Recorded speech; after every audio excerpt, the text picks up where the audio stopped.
Mapagpalang umaga sa bawat isa. Amen. Hallelujah. Nakakatuwa po na tayo po ngayon ay naririto upang sumamba sa pakikinig salita ng Diyos. Ang pakikinig po ay isang uri ng pagsamba. Kaya po, maging handa po ang ating puso sa mga salitang mapapakinggan natin sa oras na ito. Ang mga mensahe po, ang salita ng Diyos ay hindi lang po para sa inyo. Unang-una po ay para sa aming nangangaral, nagsasalita. Kami din po ay hinuhubog, binabago ng Diyos sa mga salita niya. Kaya po, hindi lang po sa inyo. Ito pong salita ng Diyos ay para din po sa amin. Amen, na nangangaral sa inyong harapan. Praise the Lord. Ang ating pong title ay matatagpuan natin dito sa John 15 verse 5 to 8. Babasahin ko lamang po. Sabi niya, "Ako ang puno ng ubas, kayo ang mga sanga. Ang mananatili sa akin at ako sa kanya ay siyang nagbubunga ng marami. Sapagkat kung kayo'y hiwalay sa akin ay wala kayong magagawa." 6. Kung ang sino man na hindi manatili sa akin ay siyang itatapong katulad ng sanga at matutuyo, at sila ititipunin at ihahagis sa apoy at masusunog. 7. Kung kayo'y mananatili sa akin at ang mga salita ko'y mananatili sa inyo, hingin ninyo anumang inyong nais at ito'y gagawin para sa inyo. Sa pamagitan nito, nalululhati ang aking Ama na kayo'y magbunga ng marami at maging mga alagad ko. Pinagpala na po ng Diyos ang kanyang mga salita. Amen. Ito pong sinabi dito sa John chapter 15, ang nagsalita po mismo ay ang ating Panginoon. Hindi po si John. Mismo po ang ating Panginoon ang nagsalita dito. Sinulat lamang po ito ni John. At ito pong panahon na ito ay yung panahon po na malapit na pong mahiwalay ang Panginoon sa kanila, sapagkat yung po ay malapit na siyang dakipin at tayo po ay tutubusin niya sa kanyang pagsunod sa Ama. Tutubusin niya po tayo sa ating mga kasalanan, hindi po sa ating gawa. Amen. Biyaya po. The grace of God. What is grace? Yung grace po na yun ay siya po yun. Pero mababasa po natin dito, hindi lang po yung grace na naligtas ka. Ang grace po ay, dito mababasa natin sa Titus chapter 2 verse 11. Kung babasahin po natin ito. Sabi po niya sa Titus 2:11 hanggang 12, "Sapagkat nagpakita ng biyaya ng Diyos na nagdala ng kaligtasan sa lahat ng tao, na nagtuturo sa atin na matapos itakwil ang kasamaan at ang kamunduhang pagnanasa ay dapat tayong mamuhay ng may katinuan, matuwid at banal sa kasalukuyang panahon, habang hinihintay natin ang mapalad na pag-asa at pagpapakita ng kalulatian ng ating dakilang Diyos na tagapagligtas na si Jesus Kristo." Titus chapter 2 verse 11. Kaya po yun po ang biyaya, hindi lang naligtas ka. Ibig sabihin, binabago natin ang ating buhay. Ang tatak na binago ng ating Panginoon, ang ating buhay, ay yung pong binago ang puso. Na ang desire na ay paglingkuran ng Diyos, bigyan ng kaluguran ng Panginoon. Yung po ang binago ng ating Panginoon. Na wala pong pride, walang pagmamalakin. Nakikilala natin na wala tayong magagawa kung wala ang Panginoon sa buhay natin. At sabi po sa ating verse, manatili. Ano po ba yung manatili? Abide. Connected sa Panginoon. Hindi ka hiwalay. Nakakabit ka. Nakakapit ka sa Kanya. Magkasama kayo. Hindi kayo magkahiwalay. Amen. At sa pamagitan po ng kanyang mga salita na ating iniingatan sa ating mga puso para po manatili tayo sa Kanya. Kailangan po nating pagbulay-bulayin ang salita ng Diyos day and night. Ano po ang pag nagbubulay tayo sa salita ng Panginoon? Ang sabi po niya sa Sa Awit chapter 1 verse 1. Hanggang po sabi niya dito, mapalad ang taong hindi lumalakad sa payo ng masama at tumatayo man sa daan ng masasama. Di umuupo man sa upuan ng manunuya, kundi nasa kautusan ng Panginoon ang kanyang kagalakan. Ito po'y pagsunod. At nagbubulay-bulay araw at gabi ng kanyang kautusan. Siya ay gaya ng isang punong kahoy na itinanim sa tabi ng agos ng tubig at nagbubunga na kanyang kapanahunan. Ang kanyang dahon na may hindi nalalanta. Sa lahat ng kanyang ginagawa ay nagtatagumpay siya. Amen. Praise the Lord. Purihin po ang Panginoon.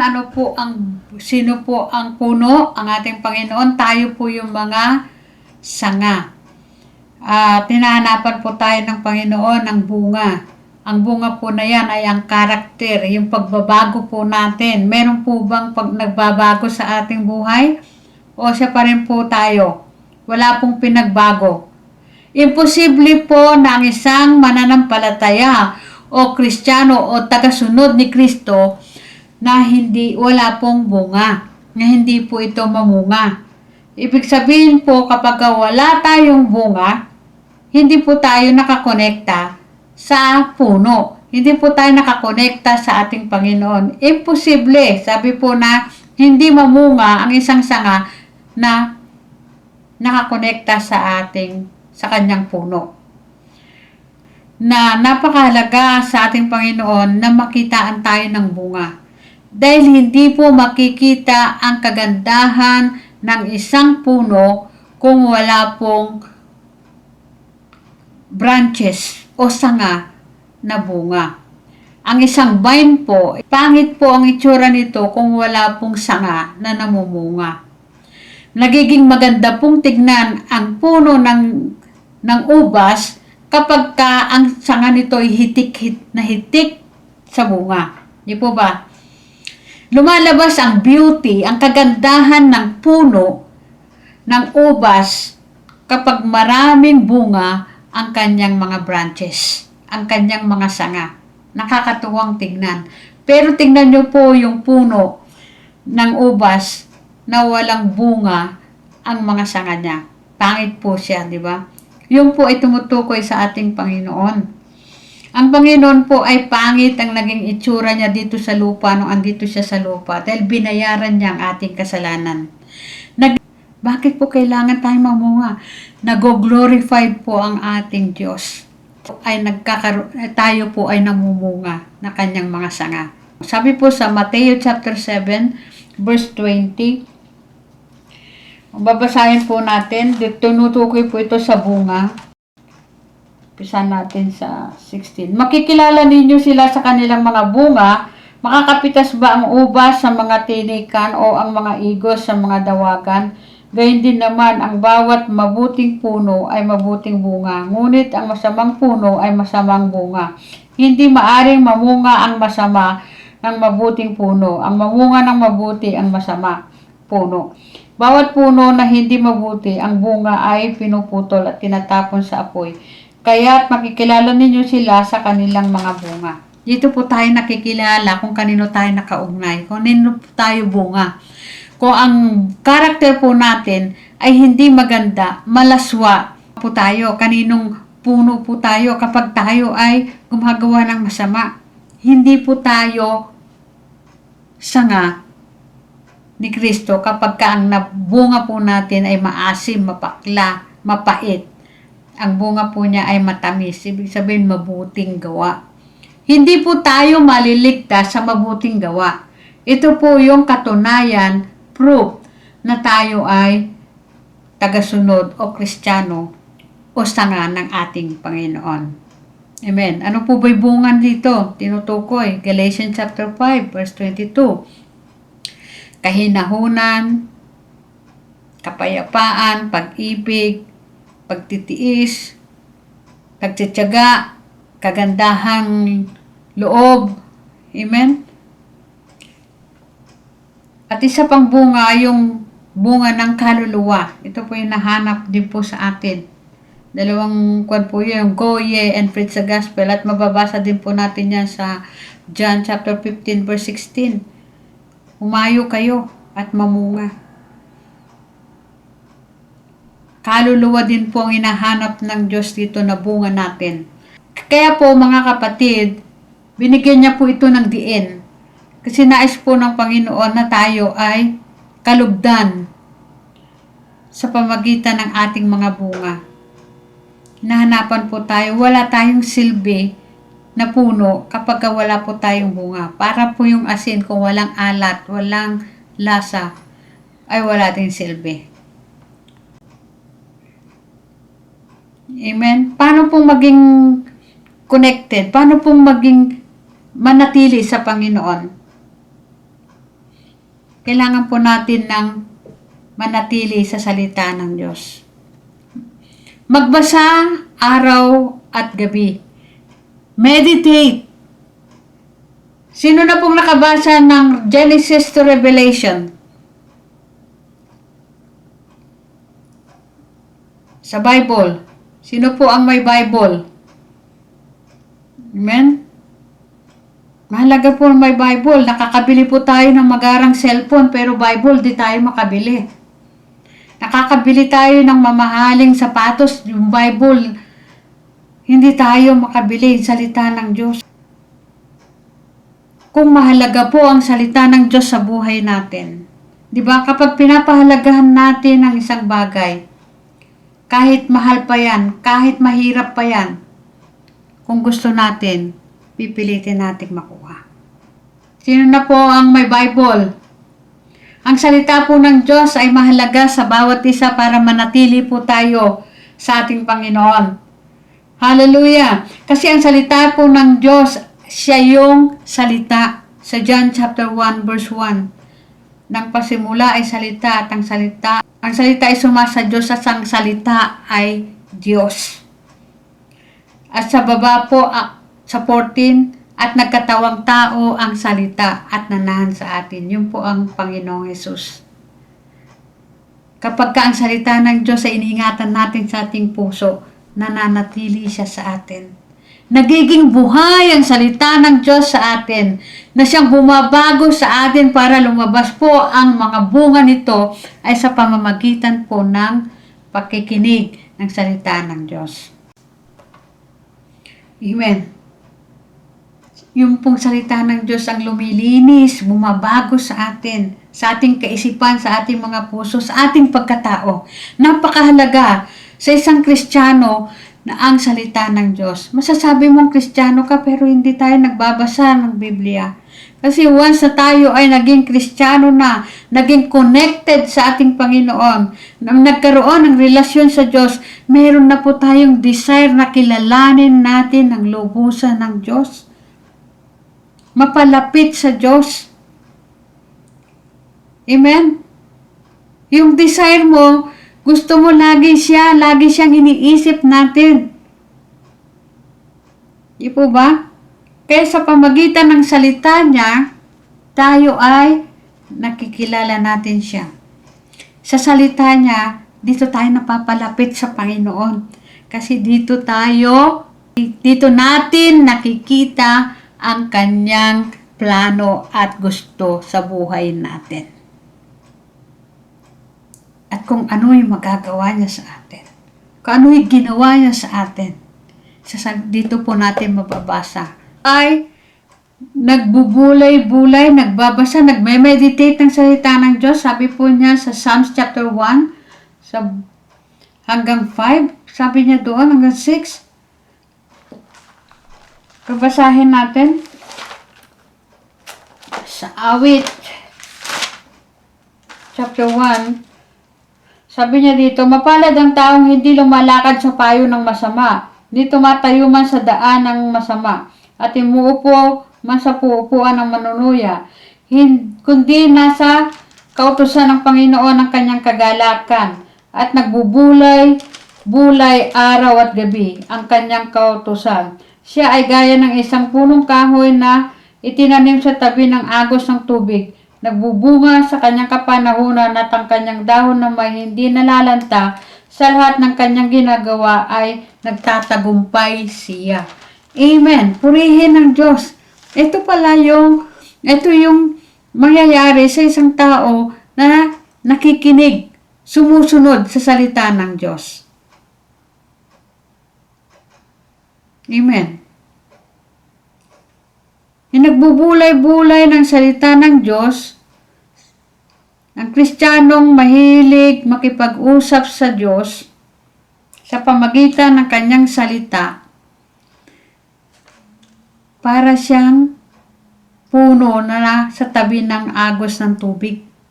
Hindi nalalanta, namumunga ng nasa kapanahunan. Amen. At siya ay magtatagumpay. Glory be to God. Yun po ang sinabi ng ating Panginoon sa kanyang salita. Nasa atin po ang response. Ibinigay na po ng Diyos ang kanyang mga salita at atin pong pinapakinggan. At sa pamagitan ng ating pakikinig, nagkakaroon po tayo ng pananampalataya. At sabi po sa Romans chapter 12 verse 3, ang ating pananampalataya po ay may kanya-kanyang sukat. Hindi po pare-parehas, may measure. Kanya-kanyang measurement.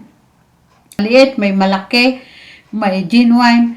Pero, ito po ay lumalaki kapag tayo po ay nagbabasa ng kanyang mga salita at sinusunod siya. Ang kanyang salita. Amen? Dito po tayo nasusukat. Paano kang susunod kung wala ka naman napakinggan?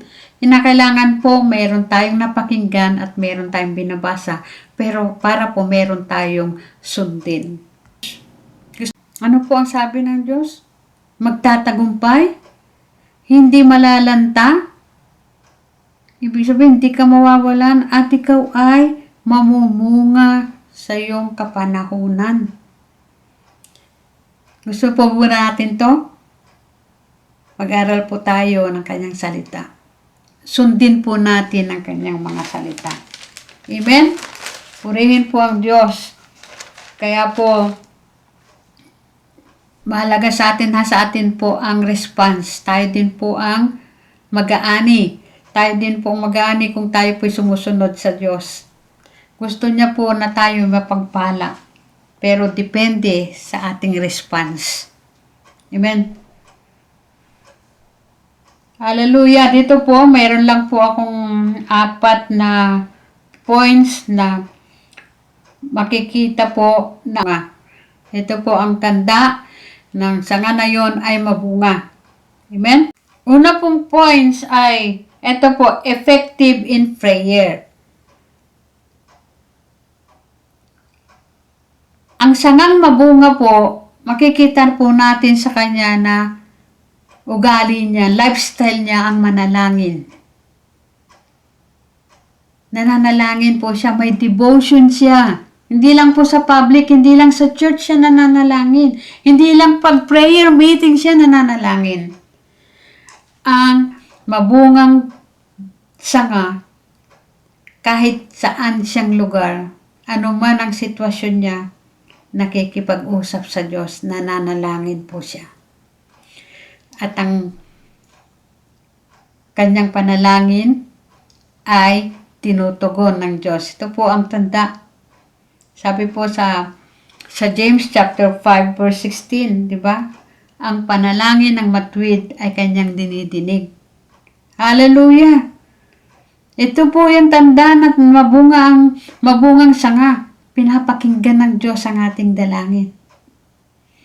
At sabi niya din dito sa 1 Peter chapter 3 verse 12. Chapter 3 verse 12. Sapagkat ang mga mata ng Panginoon ay nasa matuwid at ang kanyang mga tainga ay bukas sa kanyang mga panalangin. Hallelujah!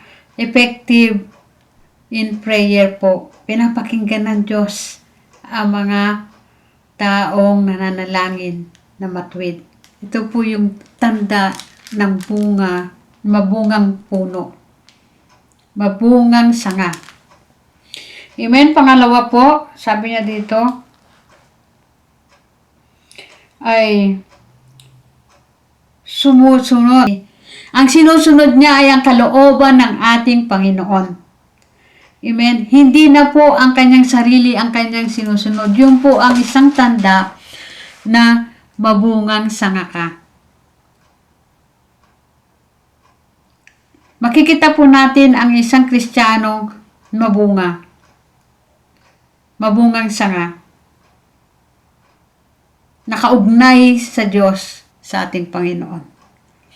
Sa maliit na bagay po, natetest tayo kung gaano tayo sumunod sa Panginoon. Amen? Sa bahay, no, sa ating magulang, sunod po yan sa Panginoon. Ano pa? Sa ating dito po sa gawain. Amen? Sumusunod po ba tayo sa oras? Sumusunod ka ba sa sinasabi ng leader mo? So, maliliit na bagay na lamang po. Amen? Kasi po ang mabungang sanga, marunong po yung sumunod. Napalitan na ang puso niyan eh. Yung puso niyan hindi na matigas. Malambot na. At ang desire niya, sundin na ang kalooban ng Panginoon. Amen? Diyan po makikita ang mabungang sanga. Una, effective in prayer. Pinapakinggan ng Diyos ang kanyang panalangin. Pangalawa, marunong sumunod. Diba? Sa 1 John chapter 5 verse 3, ang sabi po niya dito, sapagkat ito ang pag-ibig ng Diyos na ating tuparin ang kanyang mga utos at ang kanyang mga utos ay hindi pabigat. Hallelujah. Sabi mo nga sa iyong katabi, hindi pabigat ang utos ng Diyos. Praise the Lord. Kapag ang tunay, ang mabungang sanga, ang utos ng Diyos ay hindi pabigat sa Kanya. Ito isang kagalakan na sundin ang Kanyang Master, ang Kanyang Panginoon. Amen? Isang kagalakan ito, hindi ito isang penitensya, hindi ito isang pabigat. Kasi po, ang mabungang mga po sumusunod sa Panginoon ng may pag-ibig at kagalakan. Nabasa po natin yan sa verse. May kagalakan at pag-ibig ang sumusunod sa ating Panginoon. Hindi po ito isang pabigat. Na pag mayroon tayong napakinggan sa salita ng Diyos, mayroon tayong narinig na dapat nating gawin, parang ang bigat-bigat sa iyo. Hirap na hirap ka, na halos ayaw mo nang magsimba. Pero ang tunay, ang mabungang sanga, sabi po dito, hindi pabigat sa kanya ang kautusan ng Panginoon. Isang kagalakan na sundin ito dahil siya ay nagmamahal sa ating Panginoon. Amen. Praise the Lord. At ang desire niya na ay gawin ang kalooban ng Diyos. Yung po yung mabungang sanga. At pangatlo po, nananatili. Hindi po ito humihiwalay sa Panginoon. Ano man ang sitwasyon, ano man ang kalagayan mo, hindi ka umaalis sa Panginoon. Amen? Ang mabungang sanga hindi umaalis. Nananatili yan. Para pong sundalo. Amen? Habang nasusugatan, lalong tumatapang. Kahit ang buhay niya, ibigay niya sa laban. Meron lang, hindi lang naibigay ng Diyos ang kanyang pangangailangan, hinihiling. Umalis na, humiwalay na sa Panginoon. Kaya po dito natin makikita ang mabungang sanga, nananatili. Amen? Nananatili sa ating Panginoon dahil kilala niya ang kanyang pinaglilingkuran. Kilala niya ang Diyos. Kilala niya na ang kanyang relasyon sa Panginoon na wala siyang magagawa kung wala ang Panginoon. Sa lahat ng kabutihan ng Panginoon sa kanya na ginawa, nalaman mo dito sa salita niya na mula pa lang nung una hanggang sa wakas, nais ng Diyos na makasama tayo. At ginawa niya lahat ng paraan para tayo makasama. Ganun niya tayo kamahal. Amen? Kaya hindi natin kayang hiwalayan ng Panginoon. Dahil nasa Kanya ang ating kasiguruhan. Amen? Praise God. Ang pang-apat po, ang mabungang sanga ay nagso-soul winning. Humahayo para magdala ng kaluluwa sa Panginoon. Dahil ang puso niya ay napalitan na ng puso ng Diyos. Ang puso ng Diyos ay hanapin at iligtas ang mga nawawala. Dahil masakit po sa atin na mapahamak ang ating mga kapitbahay. Masakit po sa atin na mapahamak ang ating mga kakilala. Ating mga mahal sa buhay. Masakit po sa atin ito. Dahil yung eternity, yung walang hanggang pagdurusa na kanilang daranasin. Nasaan po yung puso natin na alam mo na merong impyerno, alam mo na merong pagdurusa, alam mo na may kapahamakan na walang hanggang paghiwalay sa Diyos, pero wala kang ginagawa para sa kaligtasan ng iyong kapatid. Wala kang ginagawa, wala kang pagsishare ng salita ng Diyos para siya makarinig at malaman niya na meron palang pag-asa at merong kaligtasan kay Kristo sa ating Panginoon. Amen?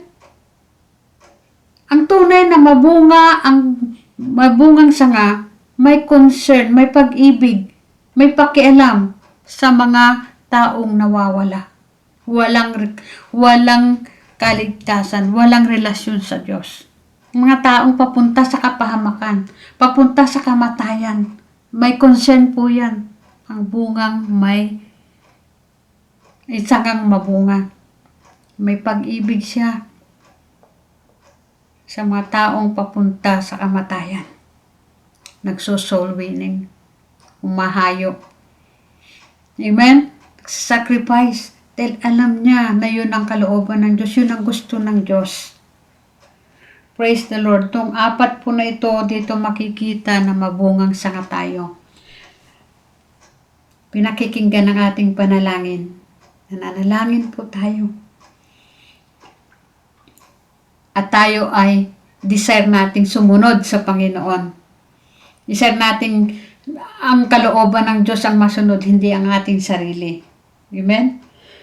Pangatlo po ay nananatili po tayo kaanuman ang sitwasyon ang mangyari. Hindi po tayo hihinto, hindi po tayo hiwalay sa Panginoon. Ang pang-apat po, tayo po ay humahayo para sa kaligtasan. May balita, ang mabuting balita. Ang mabuting balita ay ang ating Panginoon. Ang mabuting balita ay mayroong pag-asa. Ang mabuting balita ay ang magkaroon ng relasyon sa Diyos. At tayo po ay may pag-asang maligtas sa Kanyang kung tatanggapin natin ang Panginoon. Amen? Hallelujah! Praise God! Yan po ang gusto ng Panginoon sa atin. Ang manatili sa Kanya at magkaroon tayo ng bunga. Amen? At ang makikita po sa atin, kung tayo po ay totoong nakakonekta sa Panginoon, merong pong bungang makikita sa ating mga buhay. Huwag nating hintayin na putulin pa tayo ng Panginoon. Hiwalay sa Kanya. Amen.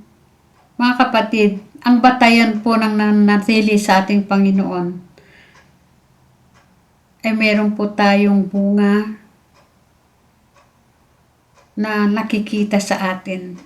Yung ating character, ating ugali, ang ating attitude, ano na po ba, meron na po bang nabago sa atin?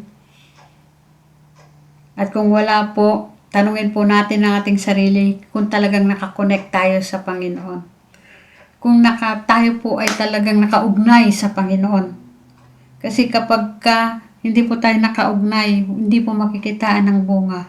At pag di po tayo nakitaan ng bunga, hindi tayo nakaugnay, itatapon po tayo sa lawang apoy. Ipanggagatong lamang po tayo. Search our heart. Kunin po natin ang ating sarili. nakaugnay ba talaga ako sa Panginoon? Ano pa ba ang dapat kong gawin para manatili sa Kanya?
Dahil matupad